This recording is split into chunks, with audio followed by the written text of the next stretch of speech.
Hello, my name is Ricky Pounds and I'd like to welcome you to this talk tonight. This will be a slightly extended version of the lecture I gave to the London luminaries a few weeks ago, and it's on the theme of navigating bounds of loyalty, 18th century men of Twickenham in an age of political, religious and dynastic instability. Throughout this presentation, I'll be referring to the word Jacobite. For clarification, the word Jacobite refers to the followers of King James II and his descendants. The word itself comes from the Latin word Jacobus, meaning James. The Great Jacobite Rebellion of 1715 has often existed in the shadow of the much more famous brother, I suppose, the 1745 Jacobite Restitution attempt, led by Prince Charles Edward Stuart, or Bonnie Prince Charlie, known more affectionately. And yet the rebellion of 1715 was potentially far more dangerous than this later attempt to regain the throne for the Stuarts. The 1688 revolution, however, was for all intent and purposes an invasion by the back door, with Jacobites paralleling William and his invasion with that of his namesake, William of Normandy, and his military invasion of 1066. William's fleet consisted of 50 men of war ships, along with between 300 to 400 merchant ships. William's force itself consisted of almost 20,000 men, with between 4,000 to 5,000 horses, artillery, and even a printing press for propaganda. The fleet was twice the size of the Spanish Armada that challenged England 100 years earlier. This invasion, in the face of insurmountable odds, forced King James II and his family to flee to France, and in his absence William was crowned King William III, and his Stuart wife, oldest daughter of the deposed James II, Queen Mary II. The reason for this was that King James II was a Catholic, and on the birth of his son, James Francis Edward Stuart, in 1687, forced a crisis for fears of a Catholic succession of monarchs. So James II and his family fled the country, living first in France and later having the Stuart court and its followers settling in Rome, where the last Stuart claimant, Cardinal Henry Stuart, died in 1818. And I just wanted to mention these three books in particular, as they are excellent, by Professor Edward Corp, in tracing the exiled Stuart court from France through to Rome. Now, when William and Mary died childless, the crown next passed to Anne, another daughter of King James II, who ruled between 1711 and 1714. When Anne died childless, the crown was offered to the next Protestant relation. This amazingly was a process where it skipped 57 closer Catholic claimants. This was Sophia, Electress of Hanover. Sophia was the daughter of Elizabeth, the so-called Winter Queen, older sister of the murdered King Charles I. Unfortunately for the Hanoverians, Sophia died on the 8th of June 1714, leaving her oldest son George, a non-English speaking German, next in line as king of the realm. And this brings us to the current state of affairs. The change of monarchs was the opportunity needed by the exiled Stuarts to raise rebellion and attempt to seize back the crown. So, on the 13th of November 1715, the two leaders of the opposing armies met at Sheriff Muir. Both had once been Twickenham neighbours. John Erskine, 6th Earl of Mar, had command of the Jacobite army composed of around 12,000 men. Now, Mar had previously held the position of Secretary of State for Scotland between 1705 and 1707. Opposing him, and with a government army of half that amount, around 6,000 men, was John Campbell, 2nd Duke of Argyll, whose ancestral home was Ham House, which we will hear about a little bit later. Now, the battle finished in a stalemate, but the Jacobites had lost the advantage and the impetus, and the rebellion quickly fragmented. Mar, together with James Francis Edward Stuart, who had joined him on the 23rd of December, were then forced to return to France, and Mar was there in exile for the next 19 years. Argyll considered himself to be the victor and struck this attractive medal to commemorate the victory. And here is the bronze medal for you to see. In exile, the Earl of Mar was elevated to the Jacobite peerage and invested with the Jacobite Order of the Garter. However, in the following years, Mar was viewed with deep hostility and suspicion by the Jacobite hierarchy, and for very good reason. Today it is known that Mar was receiving a pension from King George I, and a document discovered amongst the state papers in the National Archive in Kew in 2021 was written by the Hanoverian spy John Roberts, and shows that Mar revealed key information to the Hanoverians, which led to the failure of the Atterbury plot of 1722. This dangerous plot intended to capture the Tower of London, the Bank of England, the Royal Mint, and other government buildings in Westminster and the City of London, together with the capture of the Hanoverian royal family. Erskine was known as Bobbing John, not only for the peculiar way that he walked bobbing up and down, but also his tendency to shift between different political allegiances. John Erskine still remains a very controversial figure in the history of Jacobitism. Now, nervously waiting in the wings for the outcome of the battle was the Scottish architect James Gibbs. Gibbs had much to lose depending on the result of the battle, but neither outcome was particularly helpful to him. The main reason for this is that both John Erskine and John Campbell, leaders of the opposing forces in the battle, were his friends and patrons. He knew them both on a personal level for many years. He would also have come regularly into contact with these men through his work in Twickenham. As an example, in the 1720s, Gibbs would complete a palatial property called Sudbrook Lodge for John Campbell in Petersham, close to where Campbell was born at Ham House in 1692. In the 17th century, Ham House had its own rich legacy of espionage, spying, double-dealing and conspiracy through Campbell's indomitable grandmother, Elizabeth Tollmarsh, and her husbands. Now, Gibbs thanked Campbell for his patronage in his early architectural career through the dedication to the Duke of his seminal Book of Architecture of 1728, which you can see here on the left, which he dedicated to the young military general. The help he received in his early architectural career was important, as for several years after his return from Rome, Gibbs was near destitute because of his known Catholicism and suspicion of Jacobitism due to his religious beliefs. As Gibbs is a major protagonist in this talk, I shall discuss his career in some detail. Now, James Gibb, the S was added at a later date, was born in Aberdeen in 1693, but little is known about his early life. However, both of Gibbs' parents were Catholics, which in the latter part of the 17th century presented persistent problems. Following the 1688 revolution, Catholics were harshly treated under the new Williamite regime, and it is known that Gibbs' family received much provocation and persecution because of these religious beliefs. An apocryphal story can be used to highlight the situation at the time. Rumours persist to the day that in the years immediately following 1688, Gibbs' parents bought two dogs, which they named Luther and Calvin. The Williamite authorities did not see the funny side of calling the two animals after their most revered figures and had them hung publicly in the local square. Violence against Catholics and non-jurors was common at this time, with Catholics gatherings forced to take place in secret and often being broken up by force by Williamite authorities. It was against this background that James Gibbs went to Rome to train to be a Catholic priest, ultimately with the intention of returning and spreading the Catholic faith in Scotland, which, as you can imagine, was a very dangerous thing to do at this particular time. Now, around 1699, Gibbs left for continental Europe. He stayed for an extended part with his aunt in Holland and ended up in Rome in October 1703.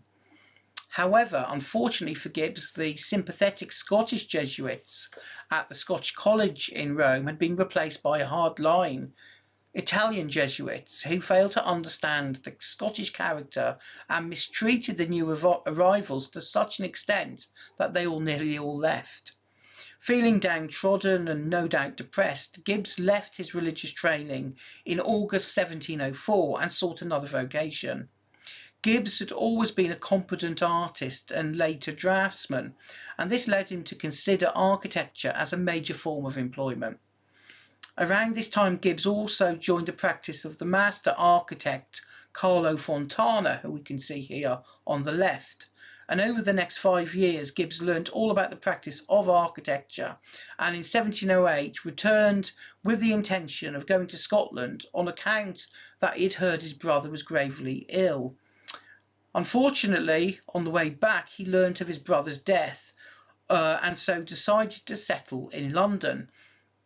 Now, this was a city completely unknown to Gibbs, and yet he would come to love this city more than any of his contemporary architects. Gibbs can rightly be given the accolade of being the first Briton to receive professional training as an architect abroad in Rome. Now, in the early years as a practicing architect, Gibbs received only a few commissions and survived basically hand to mouth. The dual prejudice against Gibbs come from the fact that he was both a Catholic and a Scotsman to boot. The combination of both was a double stick with which to beat him, as it made Whig aristocrats suspicious of employing him. In the latter years of his career, many of his patrons were in fact Tories and Catholics rather than the Hanoverian-backed Whigs or Protestants, although it would be fair to say that he did have a few of these as well. As we have seen, two of Gibbs' earliest patrons were the leaders on either side of the battlefield, John Erskine, 6th Earl of Mar, and John Campbell, 2nd Duke of Argyll. By 1714, Gibbs had built up enough of a reputation to be appointed to one of two posts of surveyor to the Commission for building 50 new churches. However, only one church for the commission was built, this being the Baroque-influenced St Mary le Strand, a church much admired by the likes of the Earl of Mar. Now, before the completion of the church, Gibbs received information that he was to be dismissed from the position with the commission and as the architect of Mary le Strand. The reason for this dismissal was that commissioners had received an anonymous communication stating that Gibbs was a Catholic and a dissident. In response, Gibbs replied that he was, in fact, an Anglican. What we now know is that the author of this malicious communication was none other than the fellow Scotsman, the architect Colin Campbell, who was the author of the first volume of the very influential Vitruvius Britannicus of 1715, which you can see the cover of here, which was essentially a compendium of British buildings influenced by classical architecture. The reason for such a stab in the back of Gibbs was that Campbell was jealous of Gibbs and sought to claim his commissions. To the best of our knowledge, Campbell never visited Italy, whilst Gibbs, of course, had been the fully trained architect in Rome. However, it remains a great credit to Gibbs' character that he finished the church whilst also being unpaid.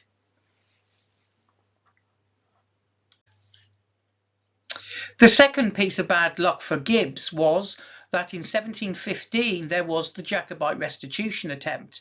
Thus, Scotsmen and Catholics were tarred with the same brush and branded Jacobites. There was, of course, also the issue that the Tories had been replaced by the Whigs. The great irony of Gibbs' dismissal from the Commission for building 50 new churches in 1716 was that he was replaced by the capable but uninspiring architect John James, who went on to build the Neo-Pelagian house for James Johnson in Twickenham and the body of the nearby St Mary's Church. Despite, on the surface, converting to Anglicanism, Gibbs remained a committed but secret Catholic for the rest of his life. When he died in 1753, Gibbs received the last rites. There was also little doubt that, particularly in the early years, that Gibbs fostered entrenched Jacobite loyalties. Indeed, it is likely that in the 1715 rebellion that Gibbs had to be prevented from joining the Jacobite army, probably by the Earl of Mar or by Lord Burlington. There can be no greater evidence of his loyalty to his friend in that Gibbs intended to seek him out in France when Marr was in exile and pass on to him letters, and had to be dissuaded from doing so by his friends. But expediency and the need for a sustainable income meant that in the end Gibbs had to appear apolitical, and he accepted architectural commissions from Whigs, but his true clients were those of Tory and Catholic dispositions. Perhaps James Gibbs' will, dated Thursday 9th of May 1754, gives the truest reflection of Gibbs' friendship, patrons and loyalties. For example, in his will Gibbs explicitly acknowledged his gratitude for favours received from the Earl of Mar, and he made the Earl's son, Thomas Erskine, the major beneficiary of his will. Gibbs left Thomas £280 per annum, £1,000 in money, and jewels to the value of £300 or £400. In addition, Gibbs left Thomas 3 houses, these being number 9 to 11 Henrietta Street, their annual rent totalling £280, and all his silver plate. It is interesting to note that, unable to inherit his father's title due to the writ of attainder for treason in 1716, Thomas Erskine passed his time involved in Masonic pursuits. He was elected Grand Master Mason of Scotland in 1749. It is also possible that his father and Gibbs were Freemasons. And here we have a portrait of Thomas Erskine, and on the left-hand side we have an early to mid 18th century coloured engraving showing the raising of the Master Mason in the 3rd, or what's known as the Hiramic degree. Now, another notable beneficiary of Gibbs' will was the artist Cosmo Alexander, who received Gibbs' home at number 5 Henrietta Street and its contents, except of course for the silver which was left to Erskine. Cosmo Alexander was a Scottish portrait painter. He was a supporter of James Francis Edward Stuart's claim to the English throne, and he fought for the Jacobites at Culloden in 1746. Arriving in Rome in 1747, he was commissioned to paint Charles Edward Stuart, and he continued to paint portraits of the exiled Jacobites as he travelled throughout Italy and then France over the following years. To come full circle, Cosmo returned to London in 1754, where he settled in a house left to him by the architect James Gibbs in his will. I just wanted to show you these 2 Jacobite portraits by Cosmo Alexander. You will notice the white cockade associated with the House of Stuart, the plaid clothing, and the small miniature portrait of Charles Edward Stuart with his garter star, sash and cockade in his cap.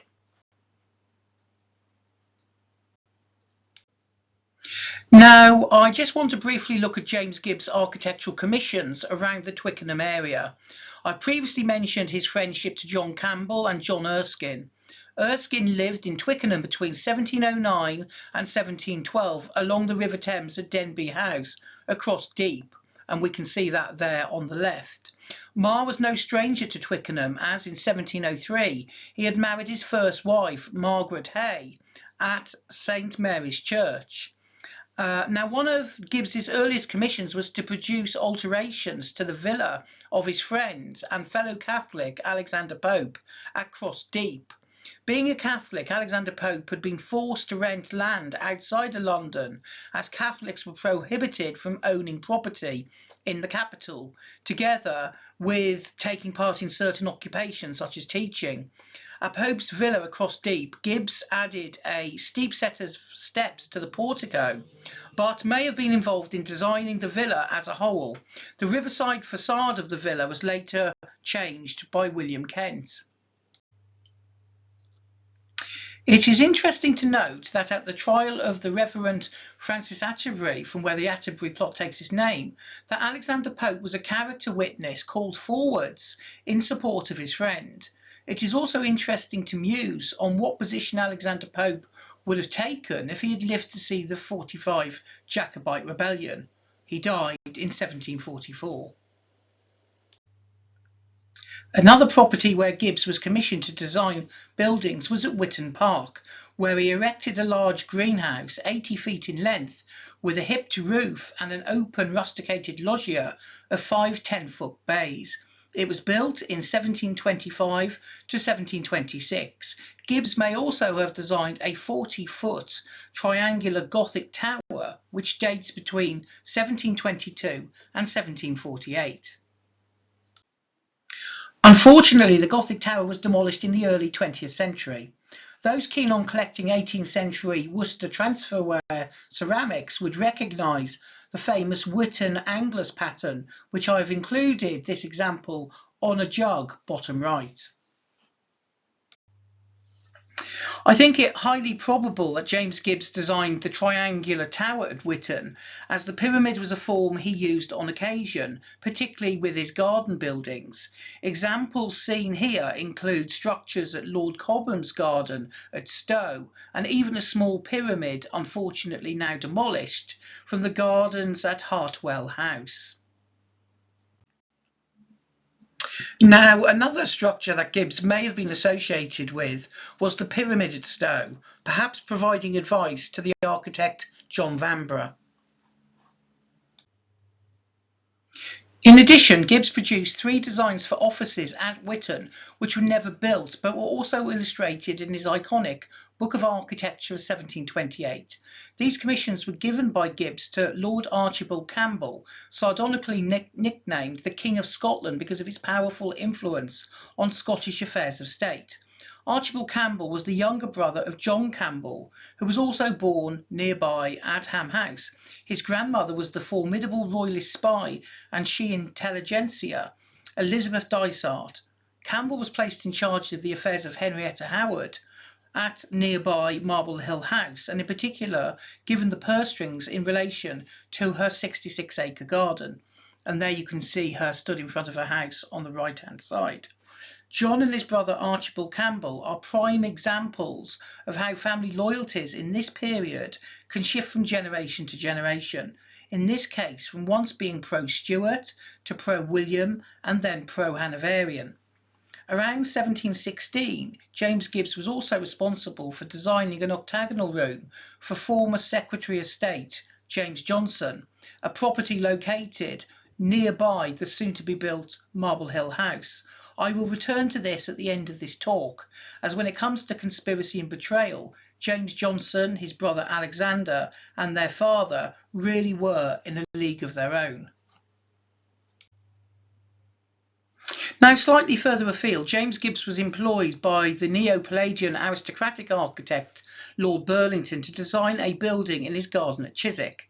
It is known that from around 1716, Gibbs produced a design, again published in his book on architecture, of a pagan or heathen temple which was situated in the middle avenue of the Patois, or the Goosefoot. Unfortunately, the temple was demolished under the later Dukes of Devonshire, but paintings by the like of Peter Andreas Rysbrack show the temple in situ, and you can see it right in the centre here.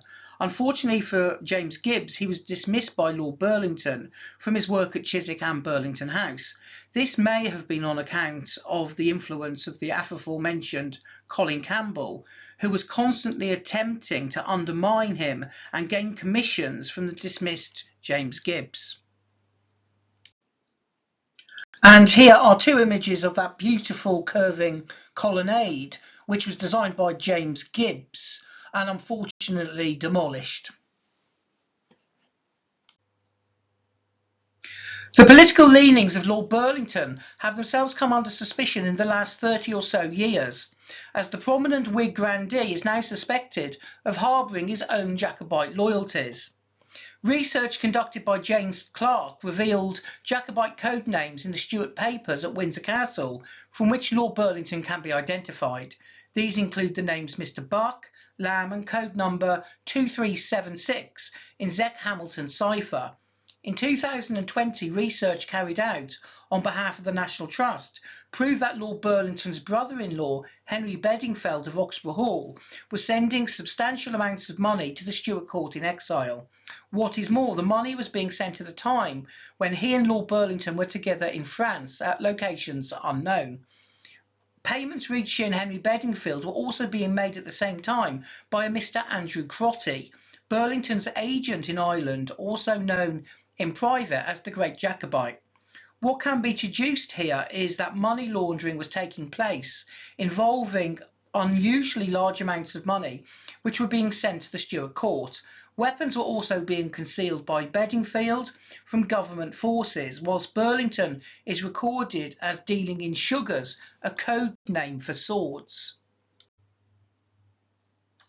Further evidence for the Bedingfields' Jacobite sympathies is provided by a magnificent collection of Jacobite drinking glasses, which were discovered at Oxburgh Hall in 1907.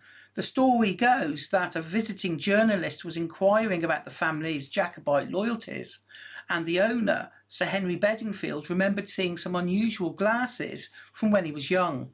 Moving to the china cupboard, there, amidst hundreds of pieces of modern glass, were 11 Jacobite glasses, thick with dust.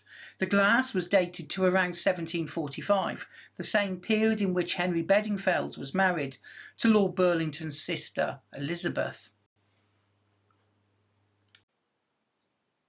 Interestingly, several of the symbols decorated on the Jacobite drinking glasses, including roses, thistles, stylized sunflowers and fleur-de-lis, also appear on carved chimney pieces in the Red Velvet Room at Chiswick House. Now, also at Oxburgh Hall is an unusual portrait of Charles Boyle, dressed in the robes of the Order of the Garter. Now, Boyle never received the Garter from a ruling British monarch, but it is possible that he may have received it from the exiled King James II.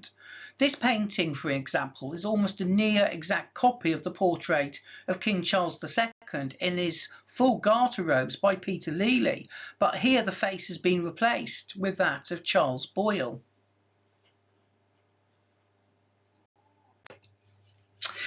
Such secret Jacobite loyalties seem to have run in the Boyle family. This is not surprising, as in the early 1660s the Boyle family were given the choice of earldom by King Charles II for helping his mother, Henrietta Maria, at Bridlington Bay in the English Civil War. The title chosen by the Boyles was Burlington, a corruption of Bridlington, and just interesting fact here, Bridlington was where William Kent was born and was brought up. In the Green Velvet Room at Chiswick House is a large painting of Charles Boyle, 2nd Earl of Burlington, with two of his friends, Evelyn Pierrepont, the 1st Duke of Kingston upon Hull, and Admiral John Berkeley, 3rd Baron Berkeley of Stretton.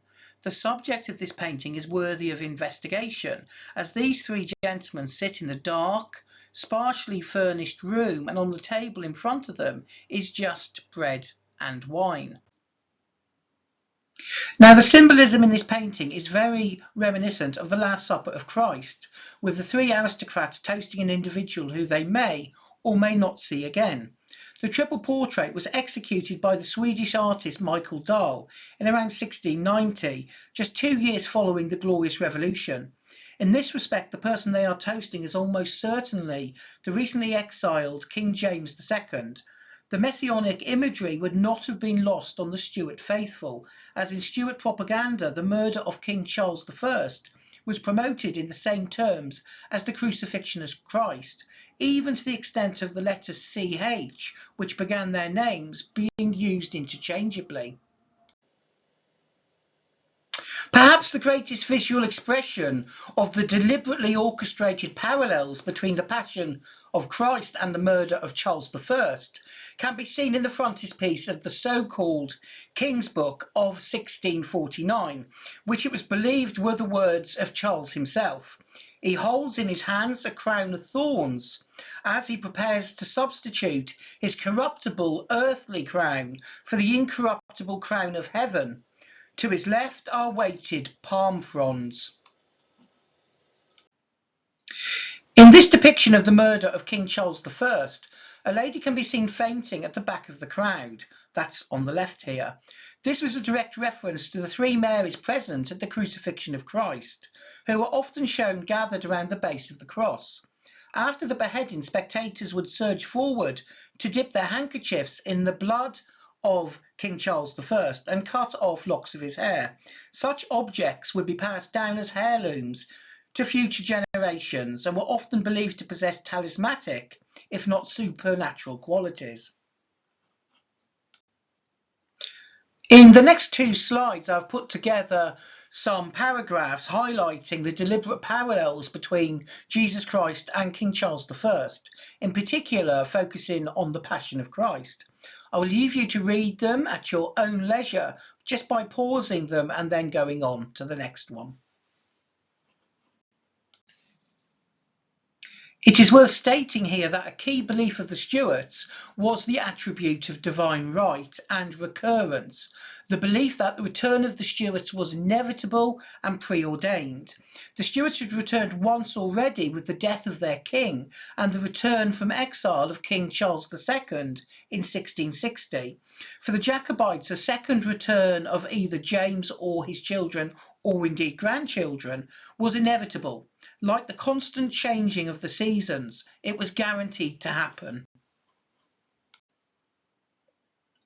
Now, returning to the triple portrait at Chiswick House, on closer inspection, Charles Boyle holds a ring in his hand and places it over the rim of a glass of wine. The ring itself may symbolise the exiled king, as often in the presence of the monarch, the person presenting themselves would genuflect, bend the knee and kiss the ring offered by the monarch. For example, the coronation ring worn by King James II was believed to have been inherited by him from his grandfather, King Charles I.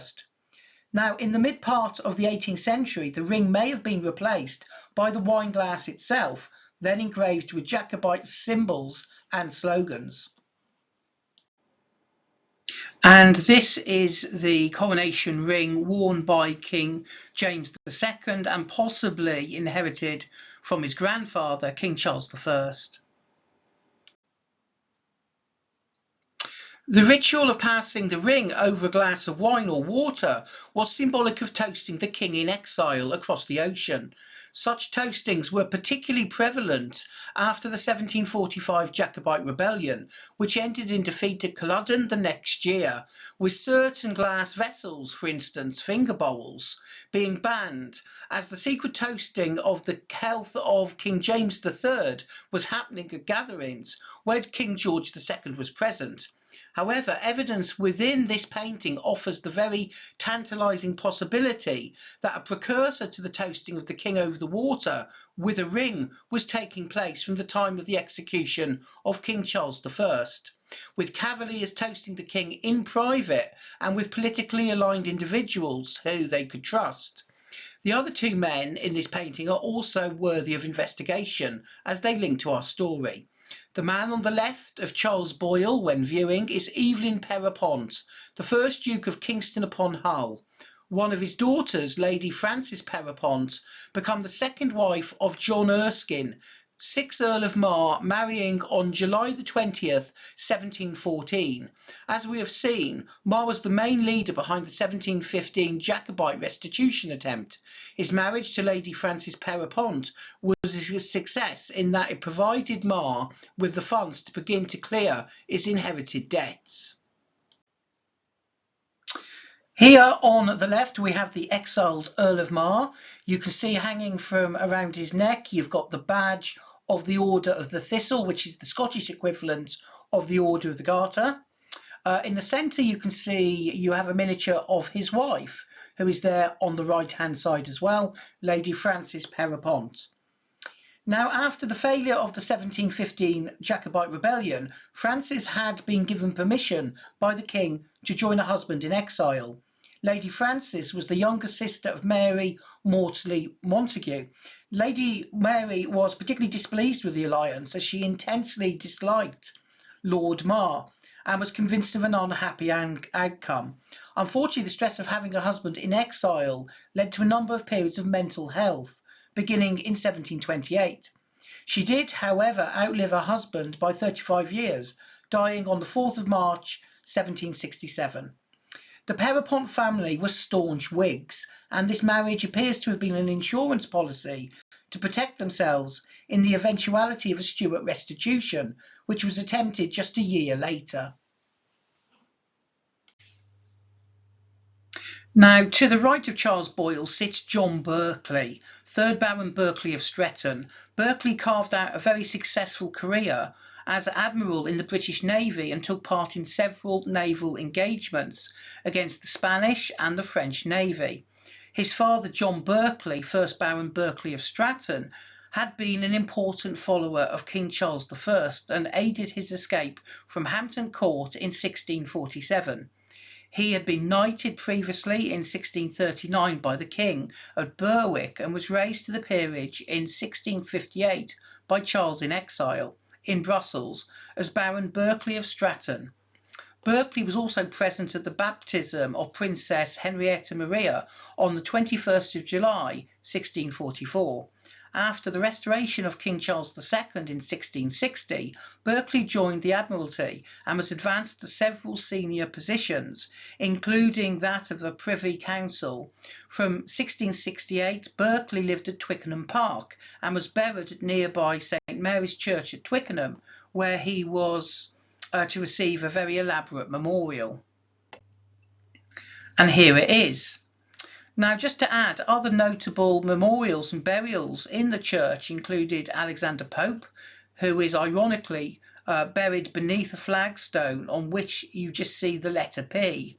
The royal painter Sir Godfrey Kneller and Thomas Twining and his wife. Memorials were carved by some very well-known sculptors, including Francis Bird, Peter Schmakers, and Michael Risebrough. The artist of the Chiswick House triple portrait is also worthy of a few lines. Michael Dahl was a Swedish artist with a very good reputation. However, he did not enjoy a good relationship with the Hanoverian king and his family. Indeed, when Sir Godfrey Kneller died in 1723, George I needed a new court painter and Dahl was a leading candidate. This, however, was quickly aborted when Dahl refused to paint the portrait of the Duke of Cumberland, who would later become, of course, the so-called Butcher of Culloden, when he was just 2 years old. And here he is on the left with Queen Anne on the right. Now, Dahl was also suspected of harbouring Jacobite sympathies, partly on account of his Catholicism. Dahl had important friendships with architects James Gibbs and poets Matthew Prior and Alexander Pope, both of whom Dahl painted. It is worth noting that Sweden was a key supporter of the Stuarts in exile and were involved in some of the Jacobite plots to restore the Stuarts to the throne. Interestingly, like Gibbs, most of Dahl's patrons appear to have been Tories rather than Whigs. For anybody interested in viewing the triple portrait today, it's at Chiswick House in the Green Velvet Room, immediately above the doorway that leads to the gallery. Now, it is possible that originally 3 versions of this painting were executed, one for each of the sitters. We know, for example, that one version of this painting was, in the 19th century, hanging at Evelyn Pierrepont's Great Hall at Thoresby Manor, today a health club.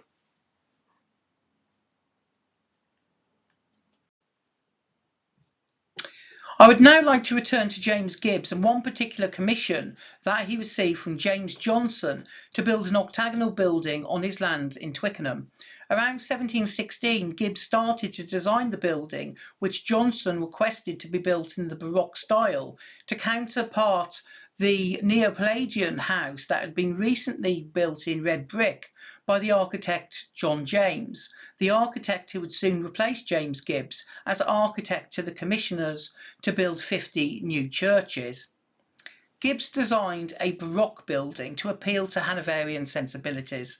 James Johnson would have known that in Hanover both Baroque and Palladian styles of architecture were favoured, and as John James had already built him the Neo-Palladian house, the Baroque style would have complemented these ideas.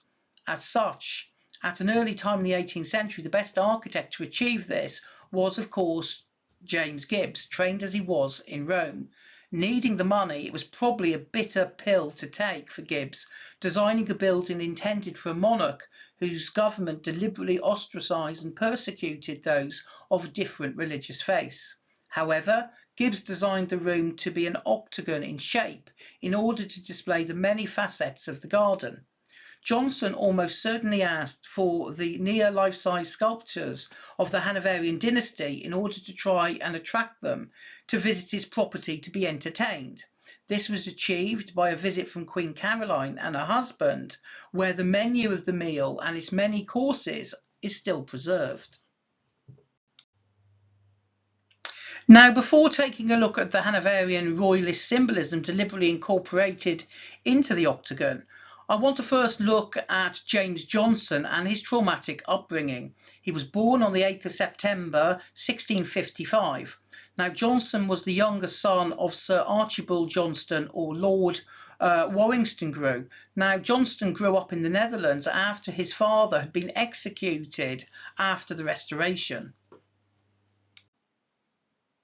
In 1661, Parliament had issued the Indemnity and Oblivion Act of 1660, sometimes referred to as the Act of Oblivion.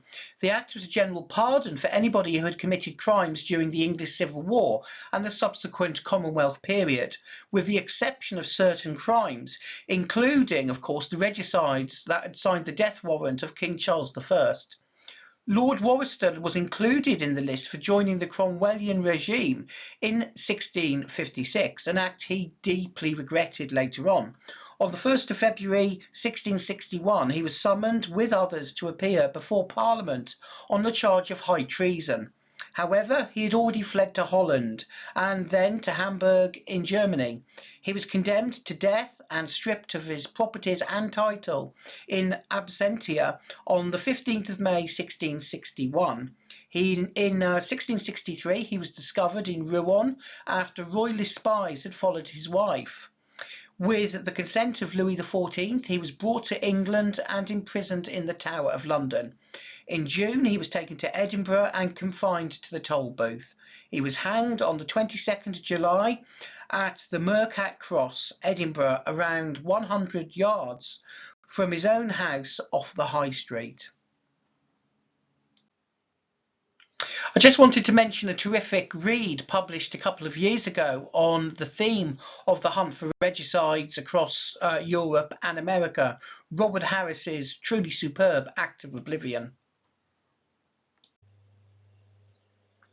In the late 1680s, James Johnson was himself gathering intelligence in opposition to King James VII or II in advance of William of Orange's revolution. He was passing coded information from England to the Netherlands. In England, he was central to disseminating Williamite pamphlets and propaganda. In England, Johnson was rewarded at the court of William and Mary in 1689 with a diplomatic posting to Berlin, and then on his return in 1692 he was appointed as one of two Secretary of States for Scotland. Now, if having a father executed for aiding the Cromwellian regime and helping to depose a second legitimate king was not enough, from the time of the Glorious Revolution, John James, together with his brother, headed the Secret Service of spying and espionage, which used every means at its disposal to interrogate suspects, create double agents, and bring to an end Jacobite plotting. It appears that it was his brother, Alexander Johnson, who carried out much of the dirty work. And he used the full range of techniques that were available to the intelligentsia of the period. Now, returning to the Baroque octagonal room, for this commission Gibbs used the renowned stuccatori plasterers Giovanni Bagutti and Giuseppe Artari, who produced several life-size plaster busts and figures for this particular project. He would employ the pair on future occasions on his architectural projects. And here is a graph of the Hanoverian family. The figures that you can see in purple are the ones that I believe you see in the octagonal room at Twickenham. Now, the political programme of sculptures would have been fully understood by people of the day. As the visitor ascended the steps and come through one of the doorways through the window, immediately in front of them and at height, the guest would have viewed a plaster bust of King George I, dressed in a laurel leaf crown in the guise of a Roman emperor, and you can see him there dead centre.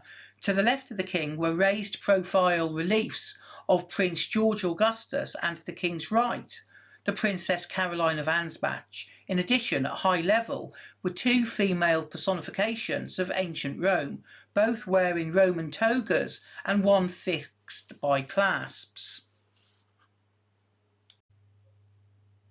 Now, the identification of this pair of ladies is unknown. However, I would like to pose a suggestion for these busts who I believe would complete the Hanoverian family, this being Sophia Dorothea of Hanover, Queen in Prussia and Electress of Brandenburg, and mother of Frederick the Great, or King Frederick II of Prussia.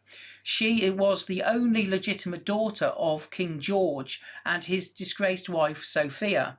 She was the sister of the future George II, who was believed to have hated her.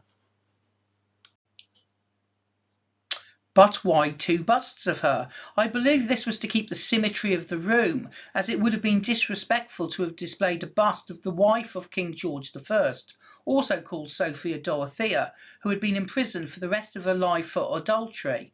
However, after the divorce, Sophia was forbidden to remarry or to see her children again. Indeed, her name was removed from official documents.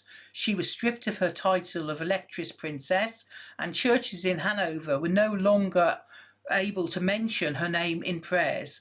She was in prison for the last 30 years of her life. Now, in around 1740, the entrance to the octagonal room was changed, with the stair now accessible one bay to the right. The purpose of this was to create a link building from the Neopalladian house to the octagon.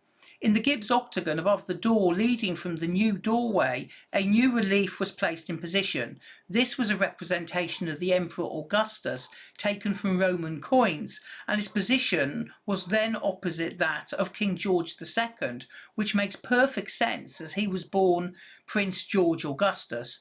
The overall iconography of the prevailing Hanoverian dynasty was very much allied in this respect to the authority of the ancient Roman emperors. And if you looked down to the right hand side, you can see the coin on the right hand side of Augustus on which this new profile bust was made.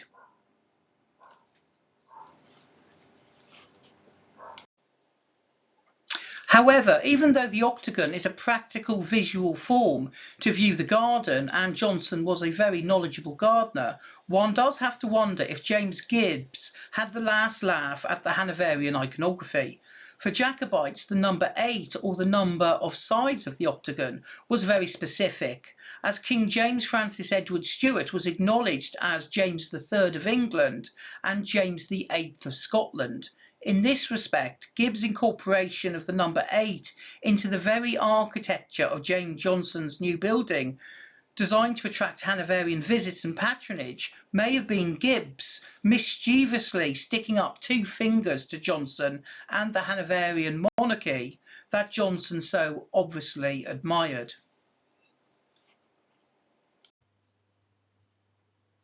As a kind of adjunct to this paper, I just wanted to mention a curious story in relation to the Twickenham area and the Battle of Culloden. Following the defeat of the Stuart forces at Culloden in 1746, it was reported that a strange fence had been erected at Twickenham House. The metal fence consisted of 132 Jacobite swords that had been collected from the battlefield on the orders of the Duke of Cumberland. The points, pommels and hilts were removed. This must have looked a very curious sight indeed, particularly when the sun caught the swords, giving off a dazzling light. It appears that in 1746, Twickenham House was acquired by John Hay, 4th Marquess of Tweedale and Earl of Gifford. From 1742 to 46, he acted as Secretary of State for Scotland, and so was actively involved in the aftermath of the 1745-46 rebellion. The swords remained at the house until its demolition in 1888, when the swords appear to have been rescued by a scrap merchant, and several are today on display at the Culloden Visitor Centre. So next time you visit the Gibbs Room at Orleans House Gallery or the Green Velvet Room at Chiswick House, look closely at the architecture and the art, as what you see in front of you may not always reveal the entire story, and many underlying layers of meaning may still be there to be discovered and indeed deciphered. I thought it might be useful to provide you with some of the reading material that I found useful in this presentation and in general on the Jacobitism, 1688 Glorious Revolution, Lord Burlington and James Gibbs. So I will begin with this first slide, which basically shows the Stuarts in exile in various countries with their supporters. These are a useful selection of books on Jacobites and their material culture, much of which, of course, was done in secret, toasting the king over the water, heirlooms, trinkets, things that could be hidden away, that were seditious, even treacherous. As you will see on this slide, I've concentrated on the military aspect of the Jacobite rebellions. Of course, if you'd like further information on any of these books, just do a screenshot. They are available at most good bookshops, and you'll keep you well informed about the Jacobite cause. And here are some other books on various aspects of Jacobitism, portraits, for instance, of the kings over water, because of course the Stuart courts in exile, although very impoverished, had a very rich culture of art, architecture, poetry and theatre, etc. Of course, Alexander Pope and the Destiny of the Stuarts, David Nairn as well, Jacobite estates of the 45, and poetry and politics in 18th century Jacobitism in Britain and Ireland. And here are just some of the books on the political aspects of Jacobitism: ideology, conspiracy, the challenge against the Hanoverian government, of course the Atterbury plot, which I spoke about in the body of my talk, 1688 Glorious Revolution, and of course the Tories in the 45 and the fact that they were largely barred from politics at this particular time by the Whig oligarchy.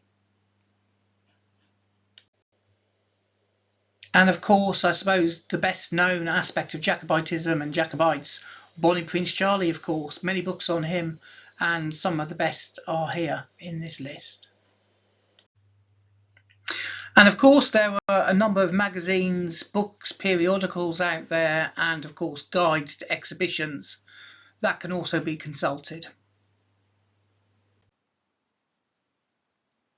And in this final slide, I've dedicated to the Neo-Pelagian architect Lord Burlington, and you can see two books on him on the left-hand side here, and the rest are on the Scottish architect James Gibbs. And I particularly recommend London in the 18th Century, the second chapter in Jeremy White's excellent book, which gives you a very good idea about James Gibbs and his architectural practice in London. Thank you very much for listening, and if you'd like to hear more from me, please check out other videos on my YouTube channel. Thank you very much.